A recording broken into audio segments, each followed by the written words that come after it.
Little difficult to speak with people, to live in the sound places with a high level of sound, or when people around are drinking, smoking, all these things, and little difficult. He becomes more sensitive, and it is a problem for the people who are starting to be aware. What is your advice for these people? It's very nice. You are talking about the contemporary society, especially urban world. But please know, you happen to be in that country, you happen to be in that state, you happen to be in that capital, you happen to be in that downtown. That's your life. Because you have a job, you can't stay 100 kilometers away. You have to be there. Suppose inevitably that's your life and you can't escape that. Your father's house was there, therefore you are living there. Your mama's house is there, therefore you are living there. Or your office is nearer, therefore you are living there. These are all exigencies, they are requirements for your life which you cannot really run away from. Nor it is needed that everybody must go into the mountains, lakefront, deserts. Not necessary. If you have that type of ideal, you will be continuously frustrated. Because the fact remains, you have to live in the metropolis, right in the heart of the town, for your convenience. Maybe you can't escape, because you don't have any other means to go anywhere else. So you mean to say such people are all condemned to ignorance and stupidity? No, don't do that. Even in the heart of the metropolis, even in the midst of the din and the bustle, you find yourself. You can say, Swamiji, how is it? Simple. Can you make your little one-room flat your meditation chamber, your contemplation cave, You mean to say, if you really want to find silence, you cannot find it in your small one-bedroom flat in the downtown? Because it is sometimes so quiet, you are hunting for a sound in the downtown. Nothing to do. Nobody is there. So quiet, so lonely, so boring. Therefore, go to a pub, go to a nightclub, go to the river walk, go to some dance floor, Are you not seeking sound? Where do you go to the seeking? Where do you go if you are seeking sound? Go to a place where the sound is there. And you are really looking for some silence, some solace. Where should you go? Go for where it is. Ultimately it is in yourself, but relatively it is everywhere. You can come back at 10 o'clock night to your flat, and definitely at 11 o'clock also not your everybody is dancing around. You find your place.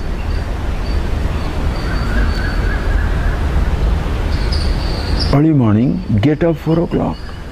The whole world is asleep. Even in downtown, it is pin drop silence because nobody goes there. At least in suburb, they will get you up at 4 o'clock. In downtown, who gets up at 4 o'clock? All the houses are empty. Suppose you have a flat there. I'm just talking the extreme conditions. Go for a walk in a total empty road where there is nobody.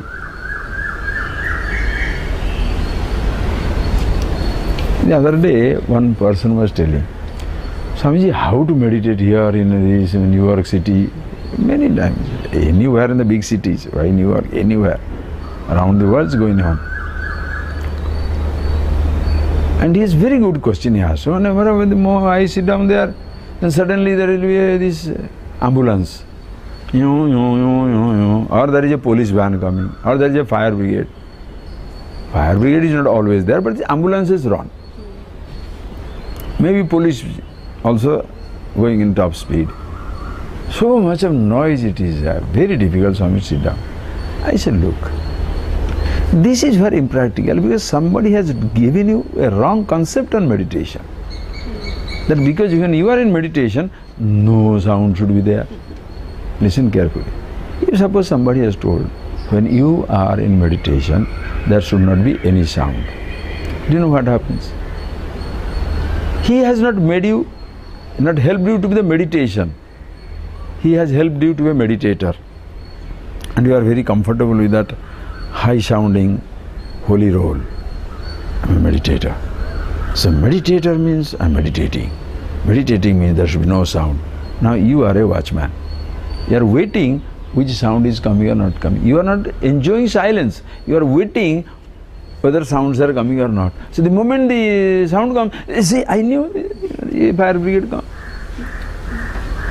I know this place is not good for meditation. Why? The telephone rings. The neighbor is waking up.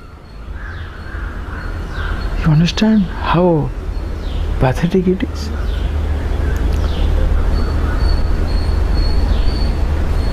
Sitting in silence, sitting in the midst of silence, you are waiting for the sounds.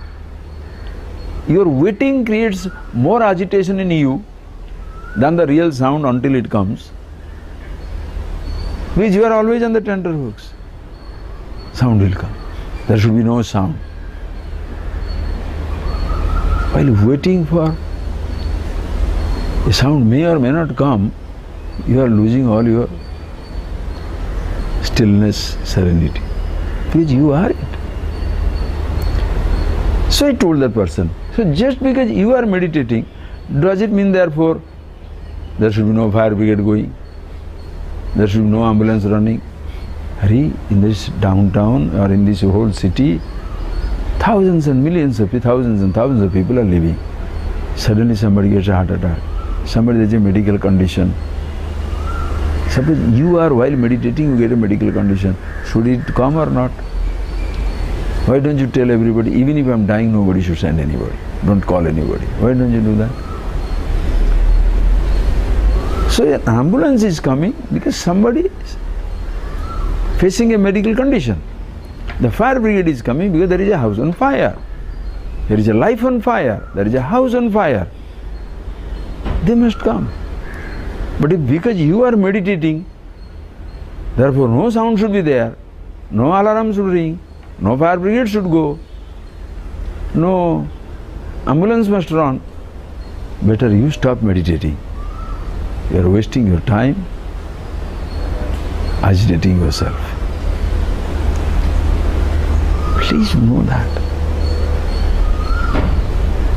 You find silence wherever you are. The trouble is, when everybody is sleeping, you are also sleeping. When everybody is awake, you are awake.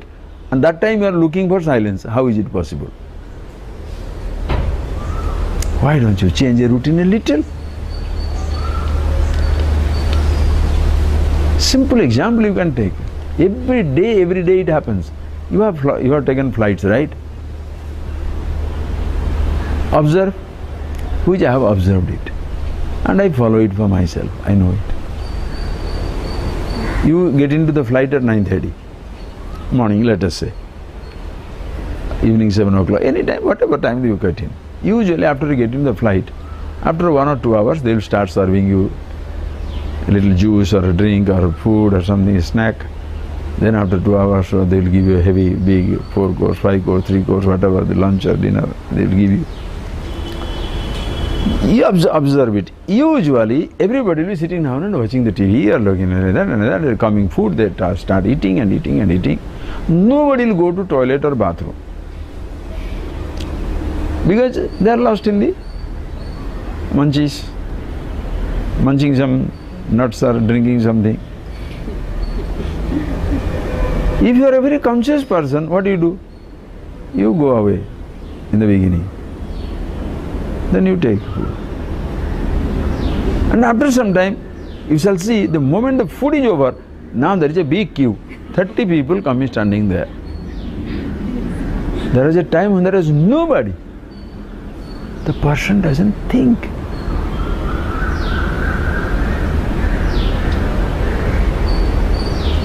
I'm not telling, these are human situations.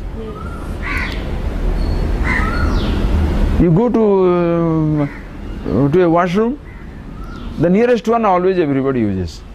What is there? If you go a little away, free, open, nobody is gone.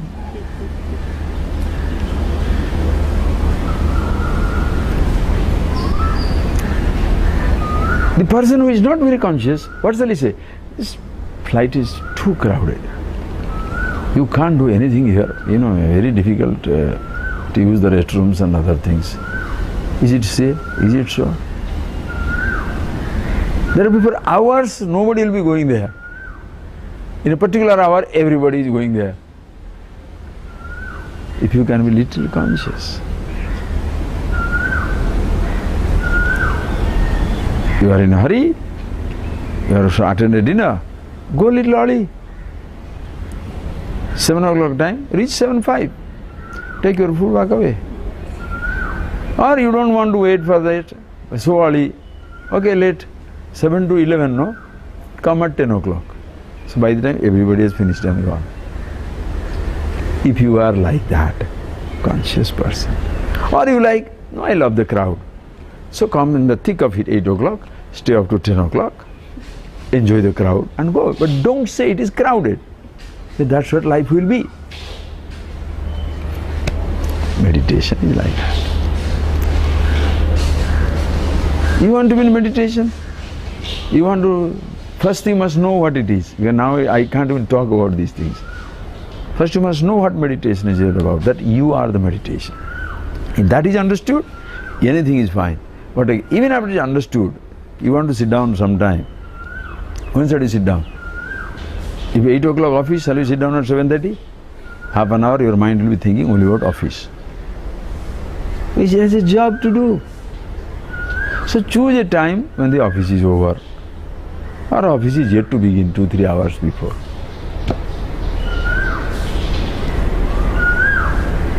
Be sensitive. When children are up, just before that you want to sit in meditation. Children say, Mommy, Papa, da-da, all they knock the door. No.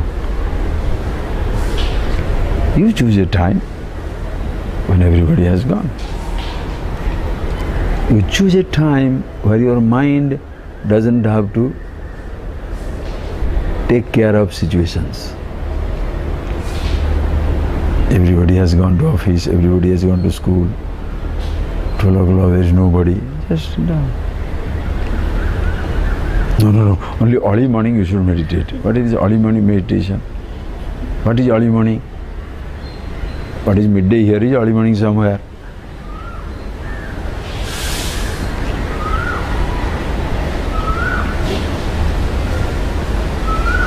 Any time, yes, a particular time you maintain. You know your convenience, find it out.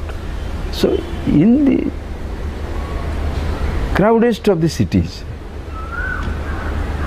there are also quietest places. And for that you don't have to go away from your home. Right in the four walls of your house, you can sit down. Swamiji, four walls, you are talking about I am me, my wife, my children. Good. Suppose that is your situation, you and your wife, your children, all are in one room. Let us say like that. Because it is not that everybody should have a 100-room mansion to be in meditation. Is it like that? So because you are in one room, you can't be peaceful. Don't think like that.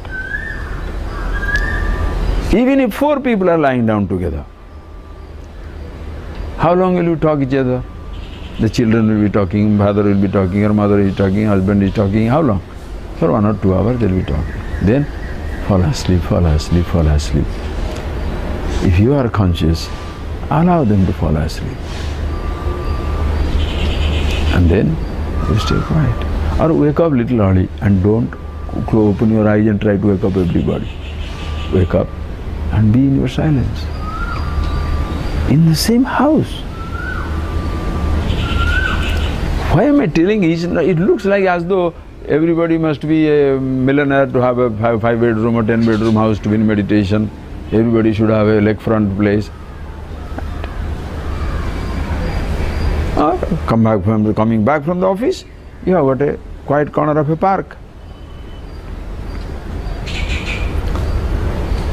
If you find time to go for a drink in a pub, why don't you find little time to go to a quiet corner? Forget, I'm giving the example of drink. That doesn't mean everybody goes to drink, no. If you find time for a movie, don't you find time for things that you want to do? You want to meet somebody desperately, will you not meet? You have a date with a man or a woman, will you not keep it up? You have to read a particular book from a library, will you not go and pick it up? So do you have such a date with yourself? And very exciting because very peaceful. Where? Anywhere, anytime.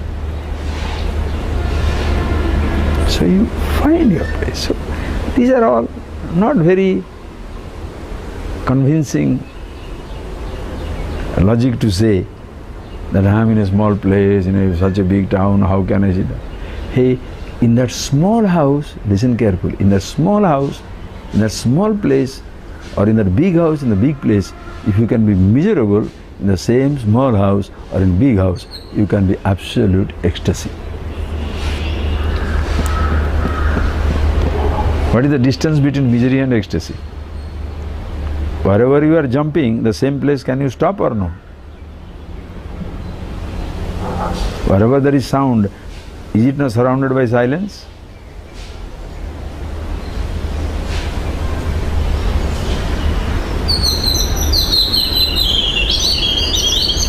What do you see? What shall you see? Trees, leaves, whatever. And the trees are moving. But there is so much of breeze, everything is on the move. You can direct your camera towards that if you like. Just look at this thing, it's moving.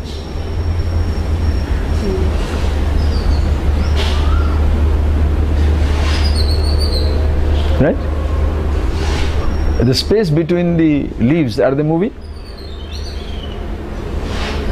We always save space, the branches are shaking all over.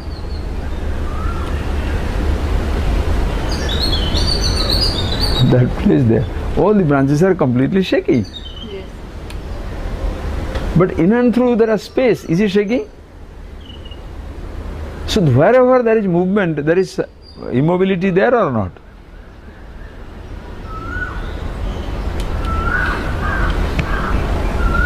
The sound is surrounded by silence.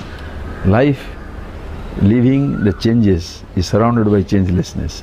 Mortality is in the lap of immortality. That is why Shivoham, Shivoham. Shiva, the auspiciousness, deathless, dancing in the realm of mortality. Everything is Shiva. Auspicious, that's yourself. So don't find an excuse to say, I don't know, how can I meditate? You don't know what meditation is, that's why you don't want to do that. If you really understand who you are and what is the value for it, anywhere you can do that. When the whole world is asleep, you find your time. And once you do that, you don't have to find your time to be with yourself. Wherever, whenever, anywhere, anytime, anywhere, everywhere, you are with yourself. Okay? Yeah. So find that interest, that understanding, insight must be there. Or else, there is a funny idea that I am such a married man, I am a much married person, so many people are there, house is small, facilities are not there, how can I meditate? What? In all this confusion, are you not agitated? Yes, in the same place you can have meditation too.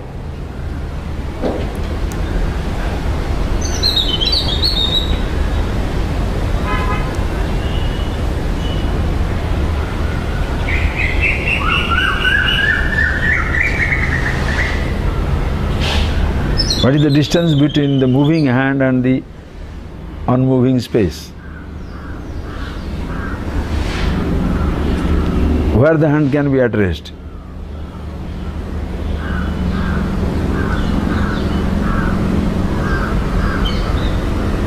Where it can be restless, but make the space restless?